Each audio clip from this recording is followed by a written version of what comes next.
اے پیغمبر صلی اللہ علیہ وآلہ وسلم، اپنے پروردگار عالی شان کے نام کی تسبیح کرو، جس نے انسان کو بنایا، پھر اس کے اعضاء کو درست کیا، اور جس نے اس کا اندازہ ٹھہرایا، پھر اس کو رستہ بتایا، اور جس نے چارہ اگایا، پھر اس کو سیاہ رنگ کا کوڑا کر دیا۔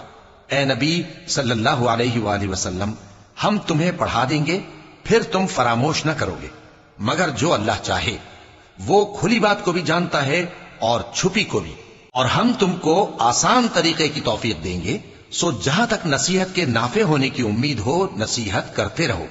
جو خوف رکھتا ہے وہ تو نصیحت حاصل کرے گا، اور بے خوف بدبخت اس سے کترائے گا۔ جو بڑی تیز آگ میں داخل ہوگا، پھر وہاں نہ مرے گا اور نہ جیے گا۔ بے شک وہ مراد کو پہنچ گیا جو پاک ہوا، اور اپنے پروردگار کا نام لیتا رہا اور نماز پڑھتا رہا۔ بات یہ ہے کہ تم لوگ تو دنیا کی زندگی کو ترجیح دیتے ہو، حالانکہ آخرت بہت بہتر اور ہمیشہ باقی رہنے والی ہے۔ یہی بات پہلے صحیفوں میں بھی درج ہے، یعنی ابراہیم اور موسیٰ کے صحیفوں میں۔